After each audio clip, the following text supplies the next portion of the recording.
우리가 창세기부터 우리가 1년에 한 번 읽자, 그리고 같이 읽고 있는 분들도 계시고 각자 성경 통독의 범위를 따라 읽고 계시는 분들이 계신데, 창세기부터 읽으면서 우리가 읽었던 본문을 중심으로 본문을 찾다 보니까 저도 창세기, 출애굽기, 레위기, 이제 민수기까지 전반적으로 다시 볼 수 있는 시간이고, 그리고 그 말씀 속에서 어떤 말씀을 우리 성도님들과 함께 나눌까, 하나님이 주신 마음이 어떤 것일지 기도하면서 찾아보니까 너무나 큰 은혜가 있는 것 같아요. 그래서 오늘은 이제 민수기 말씀을 통해서 하나님이 우리에게 주시고자 원하시는 것들을 함께 나누기를 원하는데요.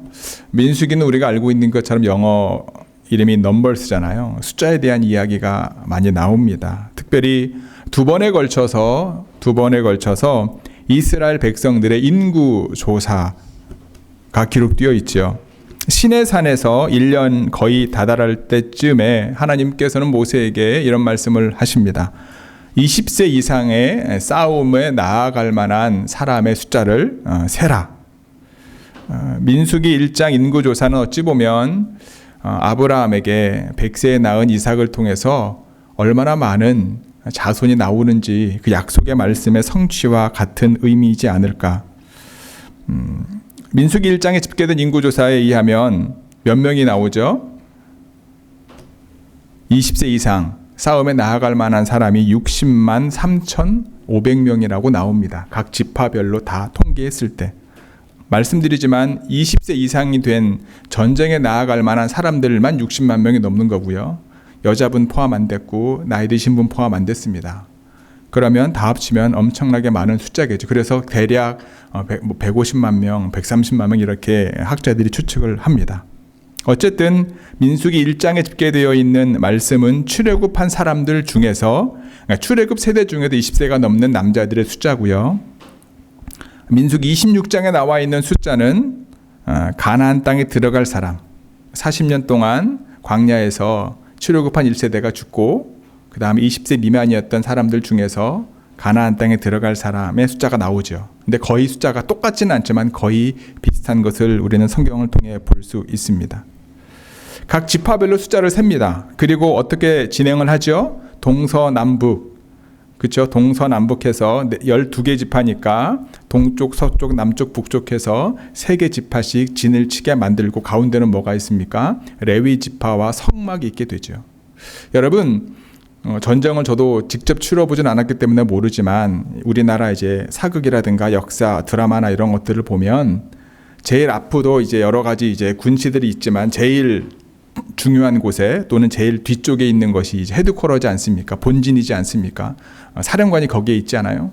그런데 일반적으로 그렇게 진을 치는데 이스라엘 백성들의 어떤 진의 모습은 동서남북을 중심으로 하나님의 회막인 성막, 그리고 그곳에 레위 지파 중심으로 서버져 있다. 그 모든 것의 주인이 하나님이심을 드러내는 모습이었다라는 거죠. 2년이 지난 다음에 두 번째 해 2월 22일 시내산을 떠날 시간이 되었을 때 하나님께서는 이제 구름 기둥을 움직이시기 시작하시고, 그리고 나팔 소리를 불어서 그들이 움직이게 됩니다. 또 다른 하나님의 기대가 그들에게 있었겠죠. 우리가 그 전에 나왔던 많은 역사 이야기들 속에서 이스라엘 백성들을 향하신 하나님의 뜻, 하나님의 말씀을 이제 준비시켰던 것은 사실이지 않습니까? 하지만 이스라엘 백성들은 그런 하나님의 마음과 하나님의 뜻을 온전히 깨닫지 못하게 되지요. 사소한 것에 불평 불만을 하게 됩니다. 좀 더 좋은 것, 좀 더 편한 것, 내가 원하는 무엇인가를 원하는 그들의 모습을 계속 드러냅니다. 그런 와중에 모세가, 솔직히 말씀드리면 모세 혼자서 그 모든 것들을 다 컨트롤하기 어려워서 하나님께 기도했더니 하나님이 70명의 장로들을 세워서 다른 일들을 감당하게 시킵니다. 고기가 없다고 불평했던 그들에게 하나님은 메추라기를 내리십니다.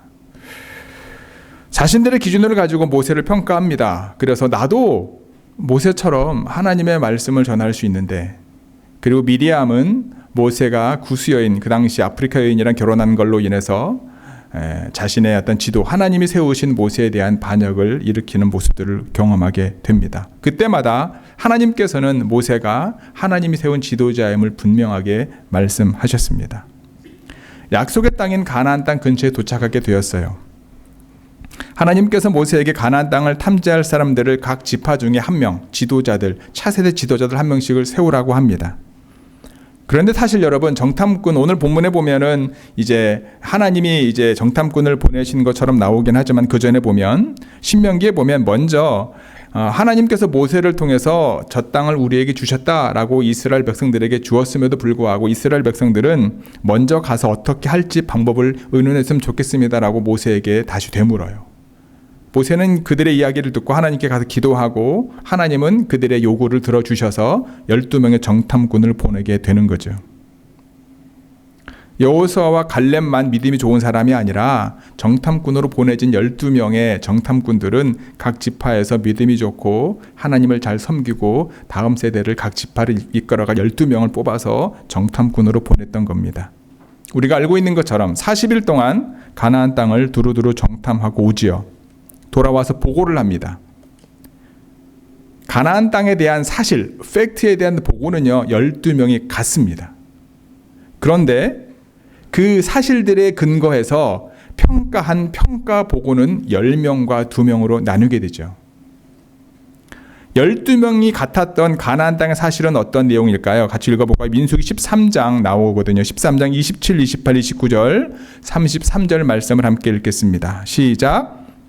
모세에게 말하여 이르되 당신이 우리를 보낸 땅에 간즉 과연 그 땅에 젖과 꿀이 흐르는데 이것은 그 땅의 과일입니다.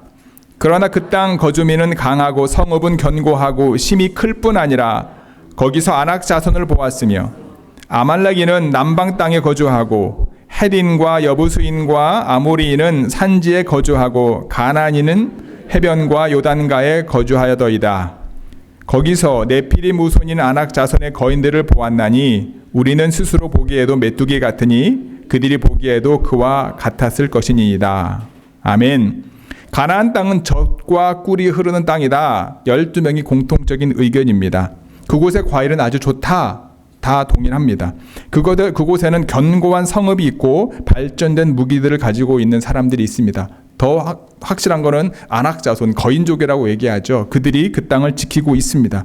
이것은 12명이 공통적인 보고된 사실입니다. 이러한 사실을 보고한 평가의 내용은 달랐습니다. 10명은 오늘 본문 아까 우리가 함께 읽었던 말씀처럼 우리가 보기에 그들은 거인이고 우리는 메뚜기다라고 평가를 하고 그리고 그것을 정복하는 것은 불가능합니다라고 보고를 합니다. 하지만 여호수아와 갈렙은 뭐라고 이야기합니까? 우리가 능히 취할 수 있다. 12명의 정탐꾼의 보고를 들은 이스라엘 백성의 반응이 오늘 우리가 함께 읽은 본문의 내용입니다. 오늘 주어진 본문을 통해 이런 제목을 잡아봤습니다. 믿고 갈까요? 묻고 돌아갈까요? 따라할까요? 믿고 갈까요? 묻고 돌아갈까요? 여기서 묻는 것은 이제 퀘스천이 아니라 이제 덮어두고 그냥 돌아갈까 이 얘기를 하는 거예요. 12명의 정탐꾼들의 보고를 들은 이스라엘 백성들의 반응은 어떠했습니까? 1번인데 같이 읽어볼까요? 시작. 사실만 본 이스라엘 자손은 원망했습니다. 1절 2절 같이 읽겠습니다. 시작. 온 회중이 소리를 높여 부르짖으며 백성이 밤새도록 통곡하였더라. 이스라엘 자손이 다 모세와 아론을 원망하며 온 회중이 그에게 이르되 우리가 애굽 땅에서 죽었거나 이 광야에서 죽었으면 좋았을 것을. 이스라엘 백성들은 소리 높여서 부르짖었습니다. 하나님을 향한 부르짖는 기도의 소리가 아닙니다. 원망의 부르짖음이었습니다. 한탄의 부르짖음이었습니다. 그들은 밤새 통곡했습니다. 그리고 모세와 아론을 원망했습니다. 뭐라고 원망했습니까? 애굽 땅이나 광야에서 죽었으면 좋았을 텐데 여기까지 와가지고 왜 우리를 죽게 만드냐? 원망한 거죠. 사실 그들은요, 어떤 사람들이었습니까? 홍해의 기적을 체험했던 사람들이었습니다. 하늘에서 내려는 만나를 경험했던 사람들이었습니다. 바위에서 터져나오는 기적 같은 물을 마셨던 사람들이 바로 지금 본문에 등장하는 사람들입니다. 하나님의 백성이 입에서 나오는 찬양의 소리는요, 하나님을 기쁘시게 하지만 그러나 반대로 우리의 입에서 나오는 원망의 소리는요, 하나님을 진노하게 만드는 것을 우리는 기억해야 합니다. 이들이 밤새도록 하나님과 모세를 원망했으니 얼마나 큰 죄를 하나님 앞에서 범했겠습니까? 좋으신 하나님을 마치 악한 살인마처럼 묘사하고 적과 꿀이 흐르는 땅을 주시기로 약속하신 선하신 하나님의 계획을 아무런 무용지물하게 만들어버리는 그러한 모습이 그들의 모습인 거죠. 지금 하나님과 모세를 원망하는 이 사람들, 아까도 말씀을 드렸던 것처럼 홍해를 건넜을 때 덩실덩실 추며 하나님을 찬양했었던 사람들이었습니다. 그들이 그런 모습이 얼마나 멋있고 수많은 수십만 명의 사람들이 하나님을 찬양하는 모습들 때문에 우리가 여호수아에서 들어가 보면은 라합이 뭐라고 이야기합니까? 그들이 홍해를 건너면서 그들과 함께 했던 하나님을 보고 간담이 녹았다라고 표현할 만큼 그 놀라운 하나님의 은혜를 경험했던 사람이 바로 이들이었던 거죠. 그런데 이들의 입에서 뭐라고 나옵니까? 하나님의 백성으로 사는 것보다 애굽의 노예로 사는 게 낫다. 하나님께서 세우신 지도자 대신에 자신들을 다시 애굽으로 돌아가게 할 새로운 지도자들을 뽑자, 이런 이야기를 서로 주고받는 모습이 본문의 내용입니다. 혹시 우리들도 지금 내 삶의 어려운 문제들 때문에 하나님을 원망하고 있지는 않은지 주의해야 합니다. 하나님, 어떻게 날 고생시키려고 이민 오게 하신 겁니까? 꼭 저한테 하는 얘기 같아요. 한국에 계속 있었으면 좀 더 편하게 목회할 수 있었을 텐데. 하나님, 왜 어떻게 내 몸에 병을 아프게 해서 이 고생을 하는 겁니까? 뭐 예를 들면 이렇게 얘기할 수도 있죠. 하나님, 이렇게 자녀 때문에 마음고생하게 하시려고 배 아파서 자식을 낳게 했습니까? 하나님, 이렇게 몸고생하게 하려고 직장에 취직하게 하지 않았습니까? 여러 가지 우리가 불평을 바라보고 상황을 바라보게 되면 우리 마음속에 어떤 마음이 생길까 여러분들 다 알고 계시지 않습니까? 하나님을 믿지 못하면 여러분, 마음의 원망과 불평과 불만이 쌓일 수밖에 없는 거예요. 왜 이스라엘 백성들이 하나님을 향해 불평과 원망했습니까? 불신앙 때문이었습니다. 하나님을 향한 믿음이 없었습니다. 우리도 마찬가지입니다. 하나님의 말씀과 약속에 대한 믿음이 없는 그리스도인의 마음에는요, 온통 불평과 불만이 있을 수밖에 없는 거예요. 혹시 이곳에 하나님을 믿지 못하고 마음의 불평의 가시와 원망의 쓴뿌리가 있는 분들이 계십니까? 여러분들의 마음을 점검하시기 바랍니다. 그러한 모든 것들이 있다면 하나님이 저와 여러분들의 삶 가운데 역사하기 쉽지 않습니다. 선하신 하나님께서 여러분과 저에게 늘 최고의 것으로 준비하셨음을 믿는 우리 좋은교회 모든 성도 여러분들이 되시기를 주님의 이름으로 축복하고 기도합니다. 이스라엘 백성들의 반응에 모세와 아론은 어떻게 대했습니까?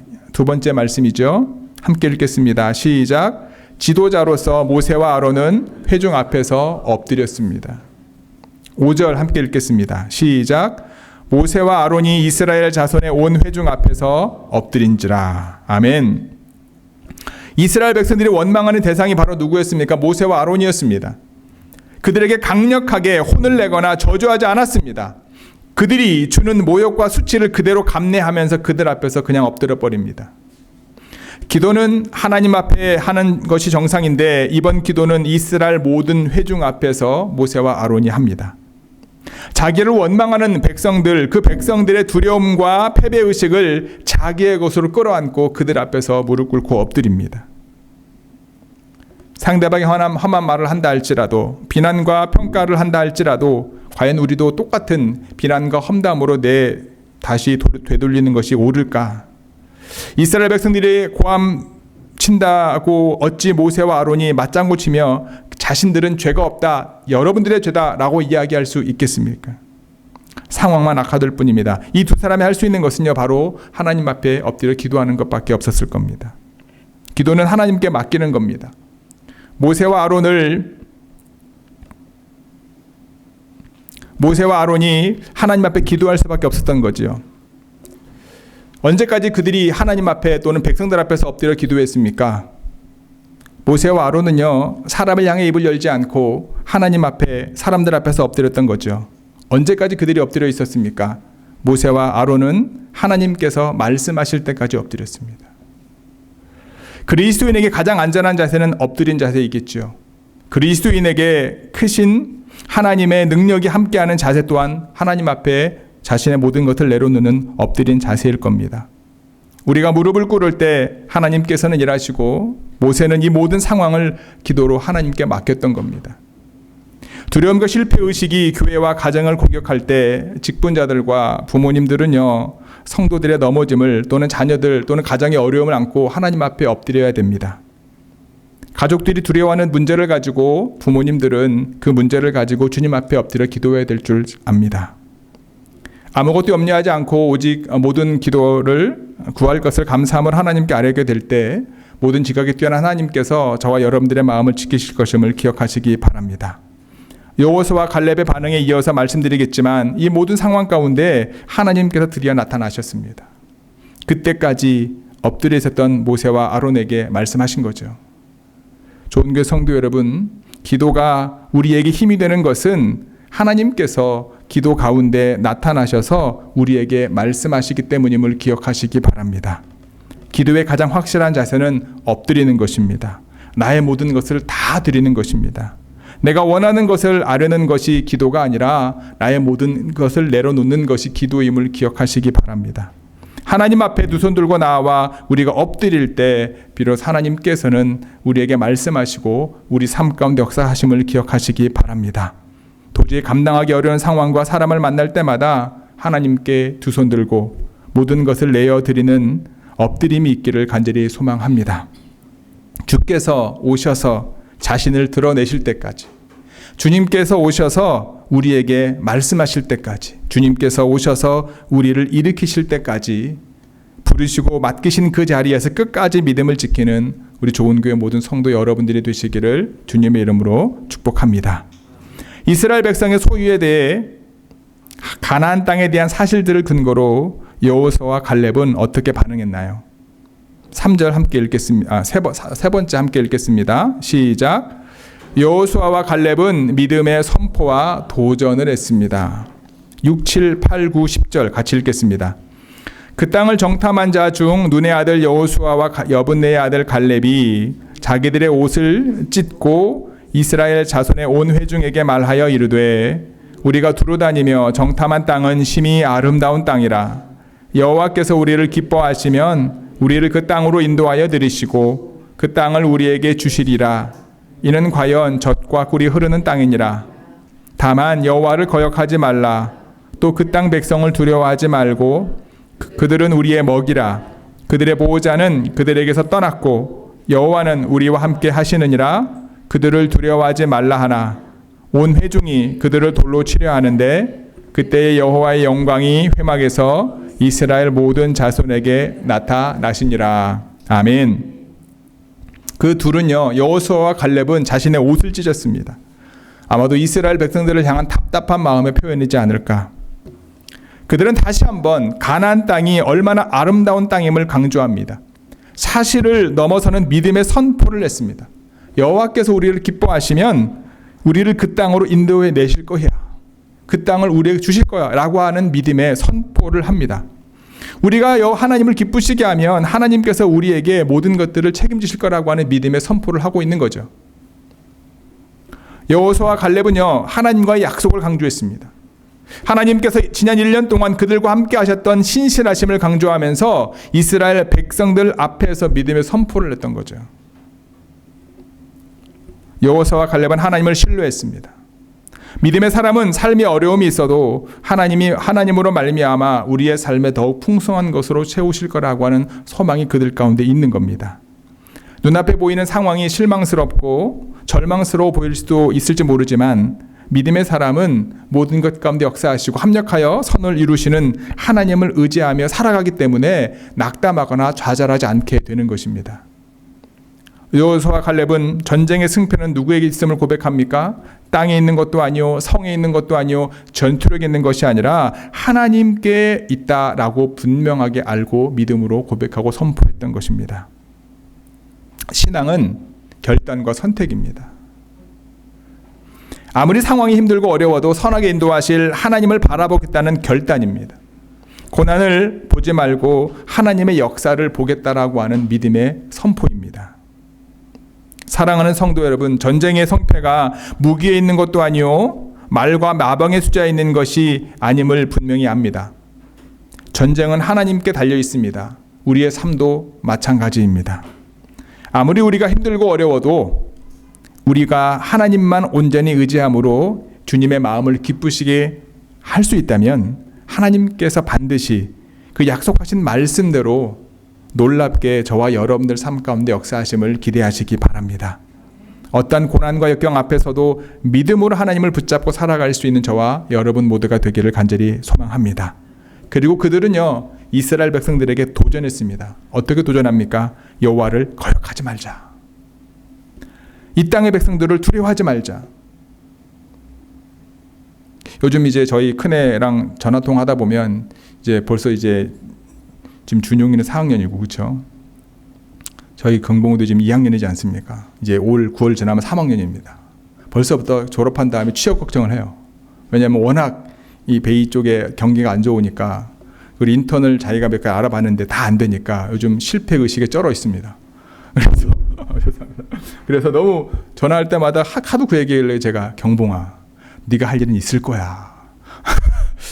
그냥 그렇게라고 얘기해야죠. 맞아 경봉아 힘들지. 뭐 같이 힘들어할 수는 없잖아요. 기도하면서 경봉아 네가 할 일 없겠냐. 뭐 예를 들면 우리가 다 알만한 직장은 아니라 할지라도 네가 할 일 있을 거야. 너무 걱정하지 말고 지금 네가 이제 열심히 공부해서 졸업은 해야 되지 않겠냐. 그렇게 얘기를 하고 있는데 쉽지 않더라고요. 쉽지 않아요. 근데 저와 우리 큰애만의 어떤 관계 속에서의 문제는 아니지 않을까. 참 쉽지 않은 상황이 놓여 있지 않습니까? 그럴 때마다 기도하는 부모로서 우리가 해줄 수 있는 건 담대함을 가지고 선포하는 것밖에 없는 거예요. 여호수아 갈렙처럼 현실은 똑같습니다. 제가 바라보는 현실이나 경봉이가 바라보는 현실이나 여러분들이 바라보는 현실이나 뭐가 다르게 있습니까? 사실은 똑같다라는 거예요. 하지만 믿음을 가지고 바라보느냐에 따라서 그것에 대한 평가와 선포와 선택이 달라지는 거죠. 여호수아와 갈렙은 이스라엘 백성들에게 도전을 합니다. 뭐라고 도전합니까? 여호와를 거역하지 말자. 하나님을 두려워하자. 백성들을 두려워하지 마라. 우리가 그들의 뭐예요? 메뚜기가 아니라 그들이 우리의 밥이 될 거야 라고 하는 믿음의 선포를 여호수아와 갈렙은 백성들 앞에 사는 모습을 봅니다. 그랬더니 어떤 상황이 발생을 합니까? 그치 맞아. 여호수아 갈렙 당신들 말이 맞아. 우리 믿음으로 기도합시다. 이렇게 반응하지 않아요. 어떻게 반응하죠? 오늘 본문의 마지막 절에 오히려 그런 말을 하는 도전하는 여호수아와 갈렙을 돌로 치려 합니다. 아까도 말씀을 드렸지만 이분들은 어떤 분들이었습니까? 하나님을 경험했던 분들임에도 불구하고 그때 하나님의 회막에 하나님의 영광이 임하게 되지요. 그리고 모세와 아론에게 말씀하십니다. 우리 오늘 본문은 아니지만 11절 12절 같이 읽겠습니다. 시작. 여호와께서 모세에게 이르시되 이 백성이 어느 때까지 나를 멸시하겠느냐? 내가 그들 중에 많은 이적을 행하였으나 어느 때까지 나를 믿지 않겠느냐? 내가 전염병으로 그들을 쳐서 멸하고 내게 그들보다 크고 강한 나라를 이루게 하리라. 아멘. 진노하신 하나님께서 이스라엘 모든 백성들을 모두 멸하고 모세를 통해서 다시 새로운 민족을 일으키겠다라고 말씀하시는 거예요. 그러나 모세는요, 하나님의 진심을 헤아리며 이스라엘 백성들을 위해서 중보합니다. 하나님 여태까지 잘 해왔는데 지금 다 멸하시면 어떻게 되겠습니까? 이런저런 말씀을 기도를 통해서 하나님과 이야기하고 한 번만 더 기회 달라고 용서해 달라고 백성들을 위해서 기도하는 모세를 발견하게 되고요. 결국 하나님께서 용서하시로 결정을 하시고 난 다음에 다음과 같이 말씀하십니다. 우리 14장 27절부터 34절까지 같이 읽어볼까요? 시작. 나를 원망하는 이 악한 회중에게 내가 어느 때까지 참으라. 이스라엘 자손이 나를 향하여 원망하는 바 그 원망하는 말을 내가 들었노라. 그들에게 이르기를 여호와의 말씀에 내 삶을 두고 맹세하노라. 너희 말이 내 귀에 들린 대로 내가 너희에게 행하리니 너희 시체가 이 광야에서 엎드러질 것이라. 너희 중에서 20세 이상으로서 계수된 자 곧 나를 원망한 자 전부가 여분의 아들 갈렙과 룬의 아들 여호수아 외에는 내가 맹세하여 너희에게 살게 하리라 한 땅에 결단코 들어가지 못하리라. 너희가 사로잡히겠다고 말하던 너희의 유아들은 내가 인도하여 드리리니 그들은 너희가 싫어하던 땅을 보려니와 너희의 시체는 이 광야에 엎드러질 것이요 너희의 자녀들은 너희 반역한 죄를 지고 너희의 시체가 광야에서 소멸되기까지 40년을 광야에서 방황하는 자가 되리라. 너희는 그 땅을 정탐한 날 수인 40일의 하루를 1년으로 쳐서 그 40년간 너희의 죄악을 담당할지니 너희는 그제서야 내가 싫어하면 어떻게 되는지를 알리라 하셨다 하라. 아멘. 결국 신실하시고 전능하신 하나님을 믿지 못했던 이스라엘 백성들 중에 20세 넘은 사람들은 여호수아 갈렙을 제외하고 심지어 모세조차도 광야에서 죽게 되는, 그리고 그들이 칼날에 죽을 것 같았던 그들의 자녀들은 하나님이 약속한 땅을 보지만 그들은 보지 못하게 되었고 하루를 1년 삼아 40년을 광야에서 지내게 되었다. 본문의 내용입니다. 좋은교회 성도 여러분, 우리가 잘 알고 있는 것처럼 우리의 삶은 늘 현실과 믿음 사이의 갈등입니다. 현실적인 결정을 내릴지 아니면 믿음으로 결단해야 할지에 대해서 늘 고민합니다. 지금 직면하고 있는 현실을 분석하고 평가하고 자신의 상황과 연결해서 최고의 선택을 하는 것이 합리적이고 논리적이다라고 생각할 때가 분명히 있습니다. 하지만 그 현실 분석에서 하나님의 임재가 빠져 있습니다. 나와 함께 하셨던 하나님의 역사가 빠졌습니다. 지난 나의 삶 가운데 나와 함께 하셨던 하나님의 신실하심이 빠져 있습니다. 사람들은 자신의 경험과 논리를 분석하고 최고의 선택을 이야기한다고 하지만 가장 중요한 것을 빠뜨릴 때가 많다라는 거예요. 나와 함께 하셨던 놀라운 하나님의 은혜를 묻어버리고 옛날로 돌아가려는 정말 어리석은 결정을 하려는 이스라엘 백성들처럼 결정할 때가, 행동할 때가 있다라는 말입니다. 좋은 교회 성도 여러분, 나보다 나를 더 잘 아시는 분이 누구십니까? 여호와 하나님이십니다. 하나님은 우리에게 가장 최고의 것을 늘 준비하시고 예비하시는 분이심을 절대 잊지 마시기 바랍니다. 그분은 한 번도 우리를 떠난 적이 없으신 분입니다. 우리가 그를 밀어내지 않고 우리가 그를 거역하지 않는 한, 오늘까지 여러분과 함께 하셨던 하나님을 절대 잊지 마시기 바랍니다. 현실과 하나님을 제외한 분석의 마음을 빼앗겨서 하나님의 은혜를 묻어버리고 예전으로 돌아가는 결정을 내리지 않기를 바랍니다. 오히려 우리가 직면하는 현실이 거인과 같고 무너지지 않을 것 같은 성읍과 같을지라도 하나님께서 우리와 함께 하시고 우리가 믿음으로 하나님을 기쁘시게 하면 그 모든 것들은 무너질 것이요, 우리에게 약속하신 것들은 반드시 우리가 취하게 될 것임을 기억하시기 바랍니다. 하나님께서 약속하신 것을 우리에게 주실 것을 믿음으로 오늘도 나아가는, 그리고 이번 한 주간도 나아가는 저와 여러분 모두가 되기를 주님의 이름으로 축복하고 기도합니다. 아멘. 기도하시겠습니다.